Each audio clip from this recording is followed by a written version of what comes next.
You've got black guys come up in the big leagues today, never heard of Jackie Robinson. That's the truth. Since the beginning of professional baseball, the black man was not allowed to play in the major leagues. A color line denied stardom to men like Josh Gibson, who could hit 70 home runs a season and batted over 400 several times. Cool Papa Bell, faster than Ty Cobb and with enough speed to score from first base on a bunt.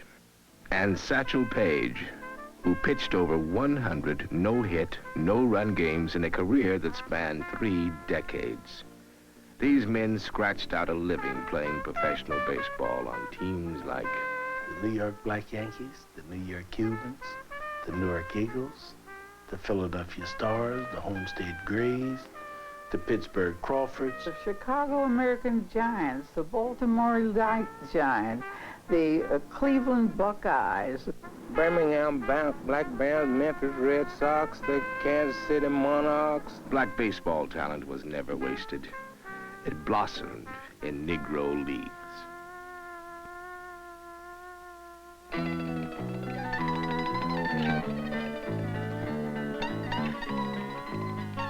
Every spring, a caravan of black teams crisscrossed the country to play baseball. They took on all comers in major league ballparks while white teams were on the road and on the smallest backstreet diamonds. And when the seasons changed, the teams drifted south to play in Mexico and the Caribbean. Black baseball wasn't just a summer game. No, I never had an idea of major leagues. I never had an idea. All I wanted to do was play baseball. And I believed that I could play baseball in the Black League. In the early part of the century, black baseball was loose.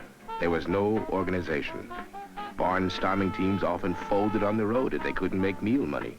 There were no rules to stop a player from jumping teams for the promise of more money. And while the diamond exploits of Babe Ruth and Lou Gehrig made them rich and famous, black ball players of equal ability had to survive on $1 a day. But in the 1920s, Rube Foster took control. As manager of the Chicago American Giants, he organized black baseball's first viable league, which eventually evolved into the Negro National and American Leagues in the 1930s. Foster was black baseball's founding father.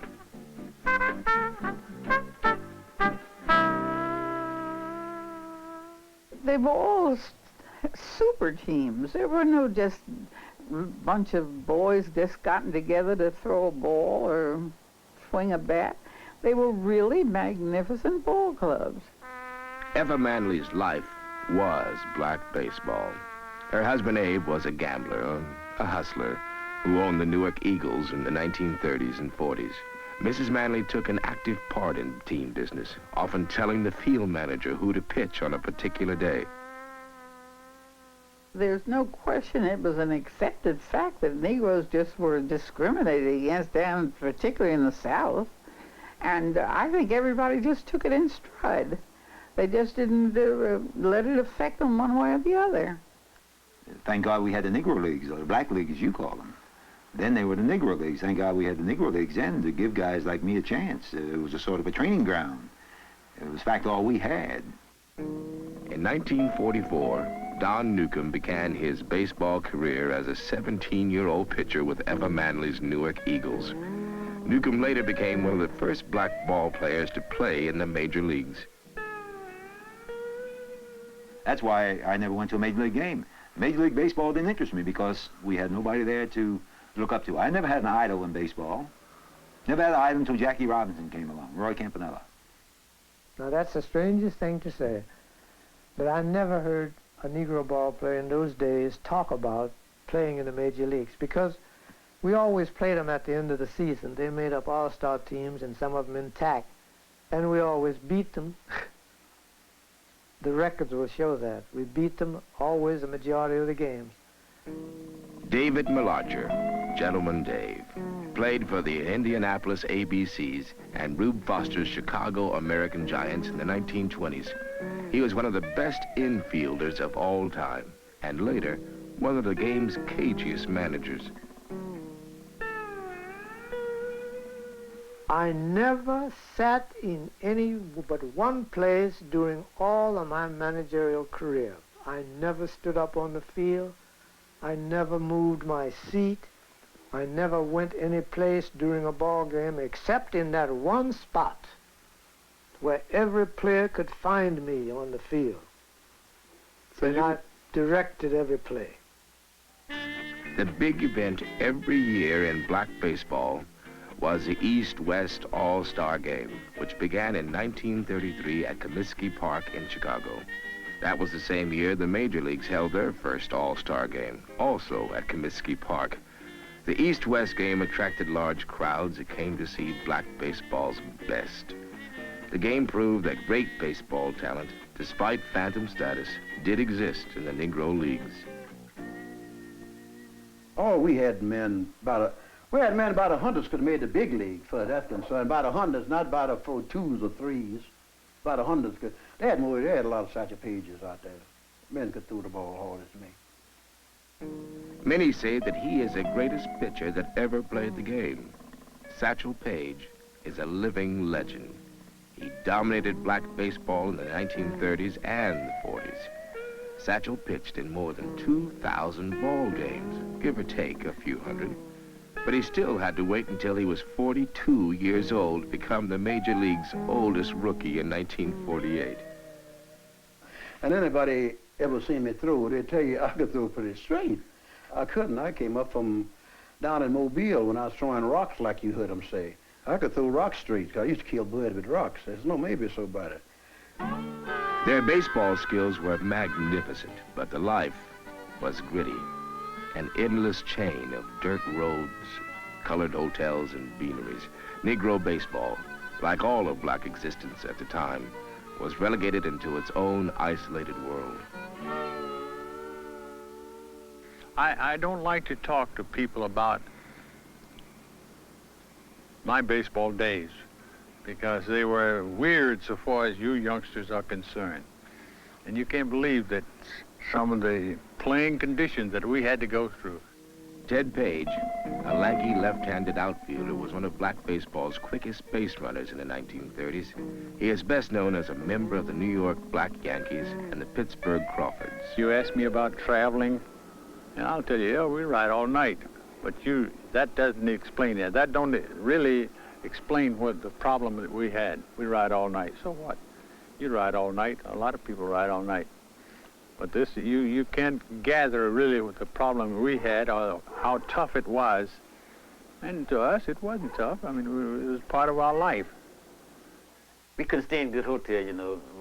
And no blacks were staying in good hotels at that time. And we stayed in rooming houses and around in the residential section. Buck Leonard of the Homestead Grays was called the Black Lou Gehrig in the 1930s and 40s, but he never shared Gehrig's celebrity. Leonard played a great defensive first base, besides displaying awesome ability at the plate. And even though he never played in the major leagues, Buck Leonard was elected to the Major League Hall of Fame by a special vote in 1972. And in some of those places where we were staying in rooming houses, bed bugs were bad. I remember in New Orleans one night, we were in the bed, and as soon as we got in the bed, the bed bugs were waiting for us. And when we turned out the light, bam, they started biting. I don't think you can hardly name a small town or coal mining town that I didn't play in. We even made baseball diamonds. Went to little towns and made baseball diamonds, and the fence was the cause. The cause just got all the way around us, way out in the outfield out there, and made a fence, and we would pass the hat around. We loved to play. We wanted to play. Baseball was our game. And we hated the conditions, certainly. We hated not getting but 60 cents a day on which to eat, and 75 cents and all like that. But we loved to play, and we wanted to play. When you're doing something that you love to do, there's nothing lousy about it. And to me, I thought it was the first step toward going to the top of the world. The black newspapers called 5-foot, 8-inch Jimmy Crutchfield the mighty mite from Moberly, Missouri. Crutchfield played right field in the 1930s and 40s for the American Giants and the Pittsburgh Crawfords. And then you've got to leave home plate with the idea of going to second base. Otherwise, you can't run to first base, and then if the guy bobbles the ball, make up your mind to go to second. You've got to leave home plate with the intention of going to second base. That's what they call coming to the park to play ball. They put me in the ball game to catch, too. In fact, that was, I think, my first night game. They had little lights in Beach Haven, New Jersey. And I caught, and I'll never forget riding to New York after the game in the bus, and they were getting ready to go through, the Holland Tunnel. So the other players on the team asked me, did I have a gas mask? And I said, no. He said, well, you know, going through the tunnel, you need a gas mask. So. Life was always tough on a rookie, even if your name was Roy Campanella. Campy began his career with the Baltimore Elite Giants of the Negro National League in 1937. 10 years later, he went on to become a Hall of Fame catcher with the Brooklyn Dodgers before a paralyzing auto accident cut short his career in 1958.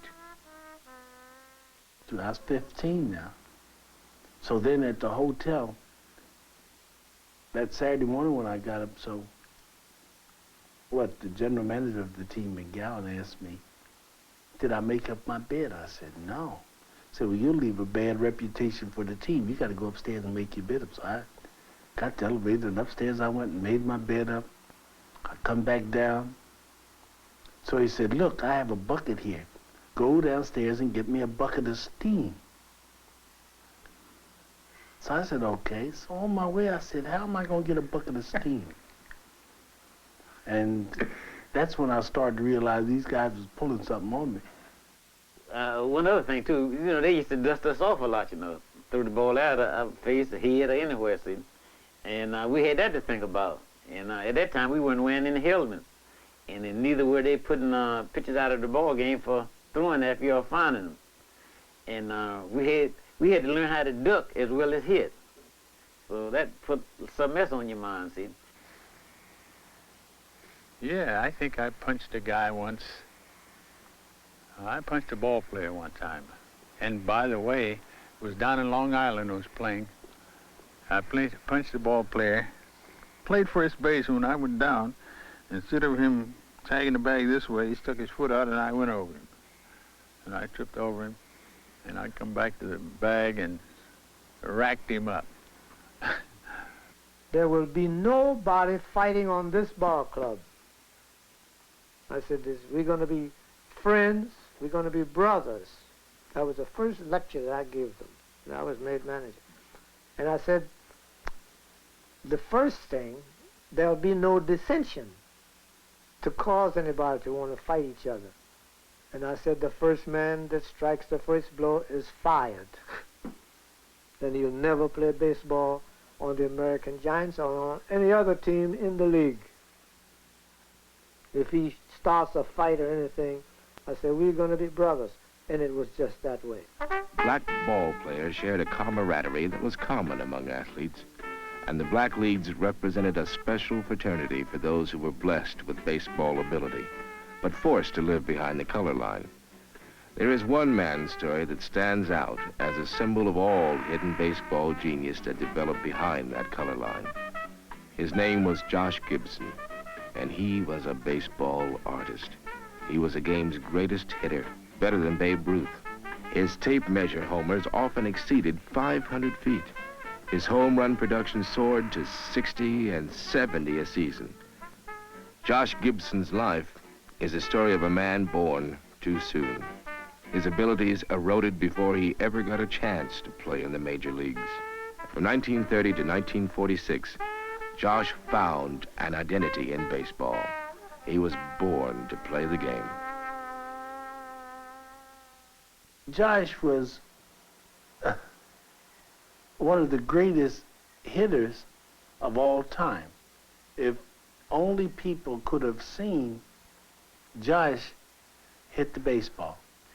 Now, he was the greatest hitter that we ever had in the black leagues. He was the greatest hitter. He could hit the longest ball of anybody that we had in the black leagues. The best hitter I've ever seen. I being a pitcher,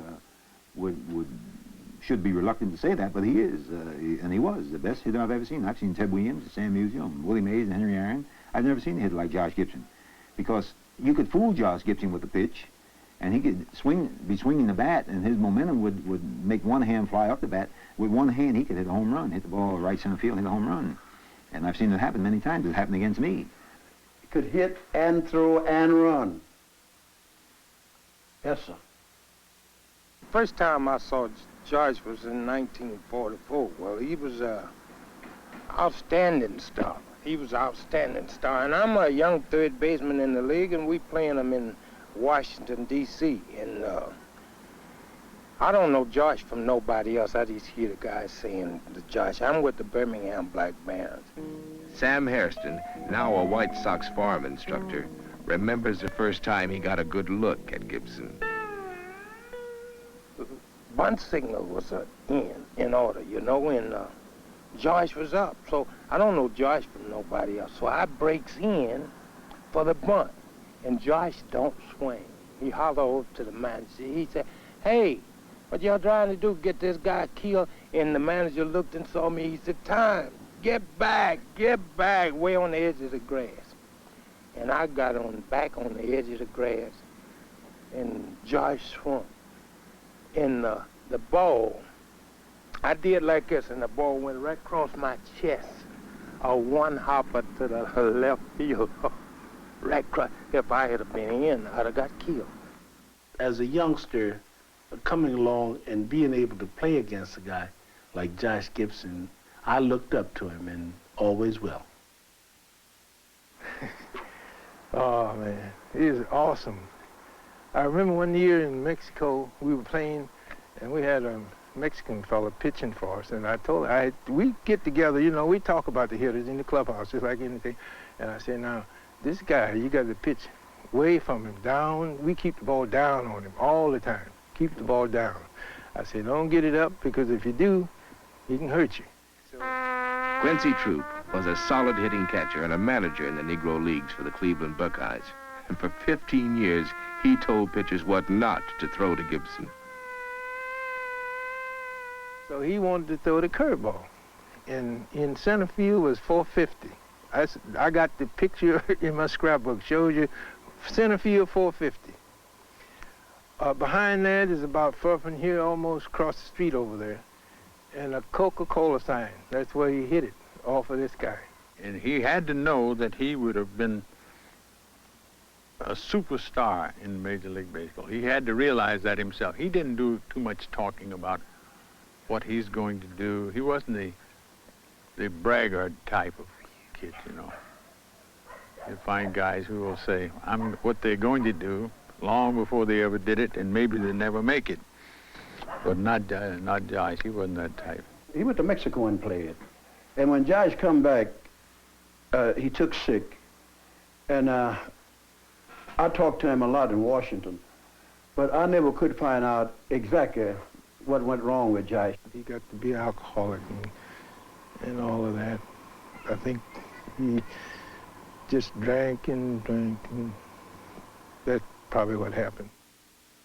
All of a sudden, if you were a great star and you thought that you were going to go on forever and you're not prepared for anything else in life, and then you find that you don't have it anymore, you don't have any money, all of that works on a guy's mind.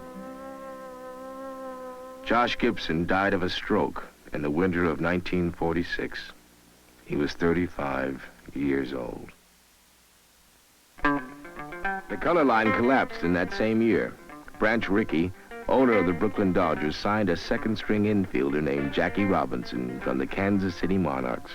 Finally, black ball players could get a chance to prove themselves in the big leagues. But for many, the occasion was only a sad reminder that they had been born too soon. Branch Rickey Jr., a Pittsburgh Pirate executive, remembers why his grandfather took a chance on Robinson. I'd have to say that it was a hunch.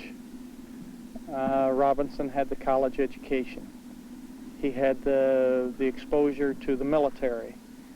He had operated and functioned in formal systems, and he had been a star already. He had been an established star in his college football days.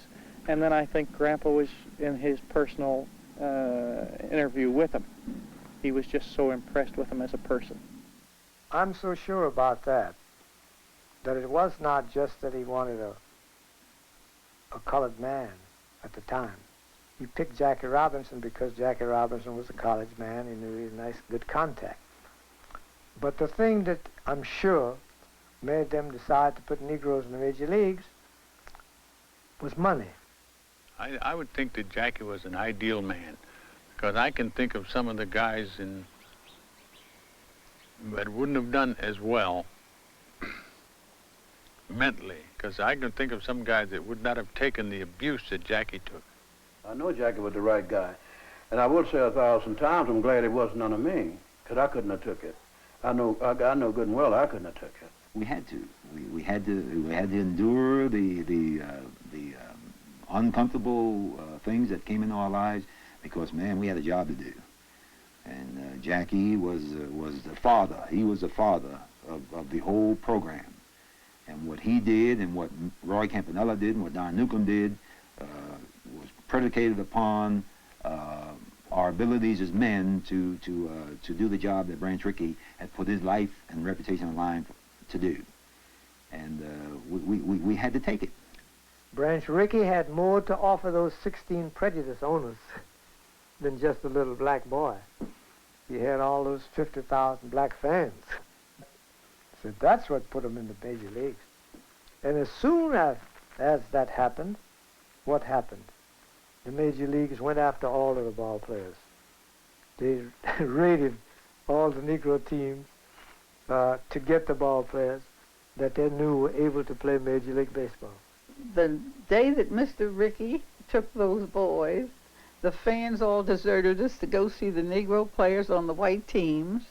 And I begged Abe to quit that first year. I begged him, we dropped another $20,000. That was a nice little piece of money in those days. And he was a gambler, so of course to him it didn't mean anything, and he wouldn't quit. You know, very few people know that Jackie came near to having a nervous breakdown after the 1947 season because of the abuse that he had to take, and he couldn't release this inner feeling because of the very fact that Branch Rickey told him you have to keep your mouth shut. I often think now, in my wheelchair, back, supposing it wasn't a success when the Dodgers first integrated baseball with black players, what would it be today if it wasn't a success then? I don't know. Several years ago, I was talking with a kid, and I was up in Michigan during the summer. I had my glove. I was talking with the kid, and as I say, a lady told the boy, said, "Oh, he used to be a baseball player." Then the kid started talking with me. "Kids, I never heard of you." I said, "Well, I came along about the time of Jackie Robinson." The guy said, "Jackie Robinson?" He hadn't heard of Jackie Robinson. All he knew was Willie Mays.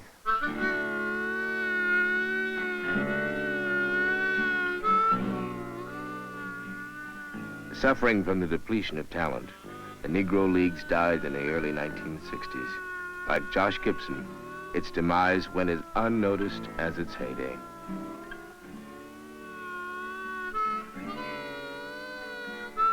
Black ball players lived and loved their game, and today they still speak about baseball with a passion unspoiled by the years.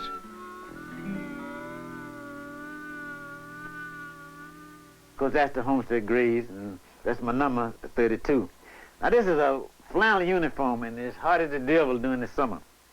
And you can see the pants, the kind of pants that we use, they had rubber in the bottom of them, and the blouse. And folks still kid me about it now. When I go to Old Timers game, I wear this, and they still kid me about how the pants look on me, and since they blouse.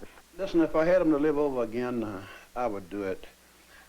I had more fun in life, I believe, as anybody in the world with less money, and I saw more of the world, and saw as much of the world as anybody got as much money as Rockefeller, if you want me to tell you the truth. And if I had to pay the money to go over those spots, I'd have to have me a truck or something like that to, you know, carry behind me the places that I have been. And when the ball went out of the park, I got the biggest thrill. There was something about that ball sailing out of the park that just, I don't know what it did to you. Every time I look on TV or pick up the paper and read about some kid that I've had something to do with, this is the pay. This is the thing that really makes me proud of myself. I had a dream the other night. I singled off of a left-handed pitcher across second base, and I just kept running, but I never could get to first base. That's tough, I'm telling you. I just kept running, and I knew the guy was going to throw me out eventually, but I couldn't get to first base. It's nice to have dreams. You know, I guess I'm a dreamer. Sometimes I ride along on my job and I have much to do. I think of what I might have done. But then everybody does. Everybody wants to dream about his future or what he could have done during the, you know, in the past. But I can't believe that I would be any worse than some of the ball players we have in the major leagues. Black baseball was both great and sad, a bittersweet era. All that remains are the memories and stories of those who rode all night to play the game.